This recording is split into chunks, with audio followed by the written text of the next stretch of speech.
और मुख्यमंत्री भूपेश बघेल ने भी रमन सिंह के बयान पर पलटवार किया। उन्होंने कहा कि हमारे पास 70 विधायकों की टीम है, कहीं कोई दिक्कत की बात नहीं है। रमन सिंह अपने बारे में सोचें। लोग चर्चा करते रहते हैं, लोग स्थिर करने की कोशिश करते हैं। 3/4 बहुमत, 70 विधायक का समर्थन, इससे बड़े मेजॉरिटी और कहाँ मिली। डॉक्टर रमन बोल रहे हैं पंजाब की राह पे छत्तीसगढ़। रमन सिंह जी अपनी स्थिति देखे। पुरंदेश्वरी जी ने तो उसे छोटा भी दावेदार नहीं माना, तो रमन सिंह जी के। उधर टी एस सिंहदेव ने कहा कि जो विधायक दिल्ली गए हैं सबको अपनी भावनाएं व्यक्त करने का हक है। सरकार अस्थिर नहीं होगी, कोई भी विधायक इधर से उधर नहीं होगा। रमन सिंह ये बयान दे रहे हैं कि कुर्सी दौड़ हो रही है छत्तीसगढ़ में, विधायक बार बार जा रहे हैं, पर्यटन के नाम पे कुर्सी दौड़ है, ये ऐसा कह रहे हैं और दबाव की राजनीति भी कह रहे हैं। लगता है उनको शामिल होने का मन कर रहा है। दबाव की नहीं, लोग अपनी अपनी भावनाएं व्यक्त करना चाहते हैं और प्रजातंत्र में उसकी छूट होनी चाहिए। एक दायरे के अंदर अपनी बात कोई रखना चाहे तो इसमें किसी को आपत्ति नहीं होनी चाहिए। 90 में 70 की सरकार कभी अस्थिर नहीं हो सकती और ना ये होगी। और सबको ये मान लेना चाहिए और समझ लेना चाहिए कि ये 70 के 70 जो कांग्रेस पक्ष के विधायक हैं, ये हाईकमान की बात के ना आधा इंच इधर जाएंगे ना आधा इंच उधर जाएंगे। सब हाईकमान की बात पे ही रहते हैं और काम करते हैं। जयसिंह अग्रवाल का बड़ा बयान आया। उन्होंने कहा कि जो विधायक फुर्सत में हैं वो दिल्ली जा रहे हैं।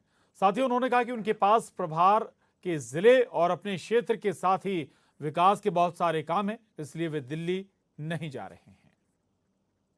घूमने का अभी मेरा फिलहाल प्रोग्राम नहीं है, क्योंकि अभी यहाँ स्टेट स्तरीय जो प्रतियोगी आपका जो खेल कूद प्रतियोगिता है उसका शुभारंभ करना है। फिर क्षेत्र की जवाबदारी भी है और प्रदेश में भी बहुत से काम हैं।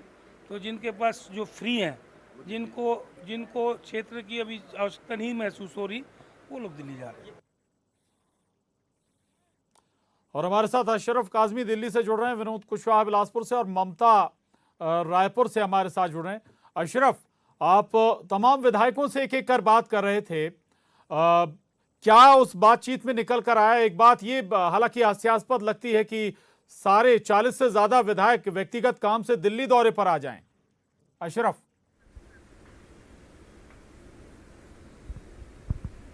पुनीत, यही एक राजनीति है और इसी को राजनीति को आप चाहे अच्छे में ले सके या बुरे में ले सके। ये उसकी खूबसूरती भी हो सकती है, उसकी खामी भी हो सकती है। इत्तेफाक है 40 से ज़्यादा विधायक एक साथ यहाँ, और एक क्रूशियल टाइम पे जो सरकार के लिए थोड़ा सा दिक्कत वाला समय चल रहा है, उस समय यहाँ दिल्ली में मौजूद हैं। कहीं ना कहीं संदेश तो यही है कि हम पूरी तरह से भूपेश बघेल के साथ हैं और दबाव वो केंद्र राष्ट्रीय नेतृत्व के ऊपर डालना चाहते हैं या उनको संदेश पहुंचाना चाहते हैं। लेकिन जो ऑन कैमरा बात करते हैं वो सब विधायक दूसरी बात करते हैं कि हम यहाँ निजी कारणों से आए हैं, अपने निजी कारण से यहाँ रुके हुए, अपने निजी काम है। और इत्तेफाक से यहाँ सदन में अभी कुछ देर पहले जमा हो गए तो सबने चर्चा कर ली। अब चर्चा क्या की ये कोई नहीं बता रहा कि एक्चुअल बंद कमरे में बात क्या हुई। बाहर आके सब यही कहते हैं कि बात तो सिर्फ विकास की हुई है, अपने क्षेत्र में कैसे विकास करना है और आगामी 15 साल तक प्रदेश के मुखिया भूपेश बघेल को कैसे बनाए रखना है, इस पर चर्चा की गई है। ये तो ऑन रिकॉर्ड है, लेकिन इसके मायने क्या है? अंदर बंद कमरे में ऐसा क्या हो रहा है? आप मीडिया से भी बात नहीं कर रहे, दूरी बना के रख रहे हैं। उससे बिल्कुल बहुत मुश्किल से बाहर जो विधायक आए तब उन्होंने बातचीत की है। अंदर का उसको जब मीटिंग हो रही थी वहां किसी को अलाउ नहीं किया जाने के लिए, उसके विजुअल्स तक नहीं ली। मीटिंग खत्म होने के बाद ही बात हुई। तो ये बात तो कई दिन से लगातार वो कर रहे हैं कि हम निजी यात्रा पे, निजी यात्रा पे। वो बुधवार से आज रविवार हो गया, निजी यात्रा पे सब है।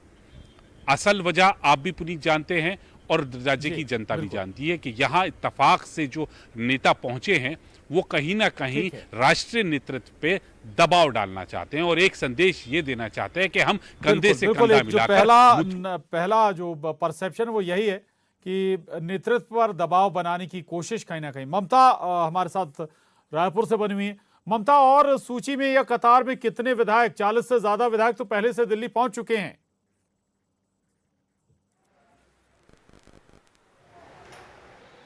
बिल्कुल, देखिए अभी भी ये बात कही जा रही है और इस तरह की सूचना आ रही है कि और भी विधायक जो है वो दिल्ली जाएंगे। और जिस तरीके से पहले विधायक जो लगातार सामने नहीं आ रहे थे, लेकिन अब सीधे तौर पे आपने देखा कि किस तरीके से छत्तीसगढ़ सदन में वो बैठक की और बैठक के बाद में वो कारण भले ही जो भी बता रहे हो, लेकिन सवाल इस बात को लेकर भी है कि छत्तीसगढ़ के विकास पे अगर चर्चा करनी होती है तो विधायक दल की बैठक भी बुलाई जाती है और भी बैठकें होती हैं। तो यहाँ पर ऐसा क्या हो रहा है कि उन्हें दिल्ली जाकर वहाँ पे बात रखनी पड़ी? और ऐसा भी तो नहीं है कि वो कोई वरिष्ठ नेता जो है कांग्रेस के हाईकमान से जो है वो वहाँ पे उस बैठक में शामिल हो रहे हैं। वो बैठक जो विधायक वहाँ जाकर करे वो यहाँ पर भी कर सकते थे, राजधानी रायपुर में भी कर सकते थे। तो ये बात तो कहीं जमती नहीं है कि वो ये कहें कि विकास पे चर्चा करने के लिए गए हैं। और विकास पे चर्चा करने के लिए आप गए हैं और 3-3 दिन तक दिल्ली में ठहर जाते हैं और जनता को जो है वो राम भरोसे छोड़कर जाते हैं, ये अपने आप में एक सवाल है।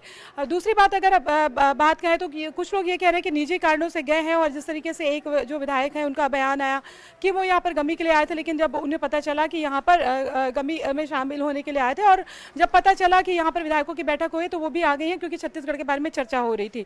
तो ये अपने आप में अजीब तरह के जो है वो बयान है। लेकिन पूरा जो सियासी घटनाक्रम पिछले 3 दिनों से जो चल रहा है और लगातार विधायक दिल्ली जा रहे हैं, तो सवाल इस बात को लेकर भी पीसीसी जो प्रदेश कांग्रेस अध्यक्ष है उनसे पूछना चाहिए कि ऐसा क्या हुआ है कि विधायकों को दिल्ली जाकर बैठक करना पड़ा विकास के मुद्दे पर। और दूसरी बात यह है कि आगामी रणनीति को लेकर अगर बैठक होती है तो सिर्फ विधायक क्यों बैठे हैं, पीसीसी अध्यक्ष क्यों नहीं बैठे हैं, उस पर कांग्रेस के प्रदेश प्रभारी क्यों नहीं बैठे हैं? क्या विधायक मिलकर अलग से रणनीति बनाएंगे? अमूमन देखेंगे कि संगठन के जो मुखिया होते हैं वो जाते हैं, मुख्यमंत्री भूपेश बघेल के साथ क्यों नहीं बैठकर रणनीति हो रही है, मंत्री उसमें क्यों शामिल नहीं हो रहे हैं? तो ये अपने आप में एक सवाल है। दूसरी अगर हम बात करें तो बयानबाजी जिस तरीके की आ रही है, मुख्यमंत्री भूपेश बघेल ने जो कहा कि जो 70 दावों से इतर नजर आते हैं। बिल्कुल बिल्कुल, और तमाम विधायक वहां मौजूद हैं, लेकिन आला कमान से कोई मुलाकात अभी तक हो नहीं पाई है।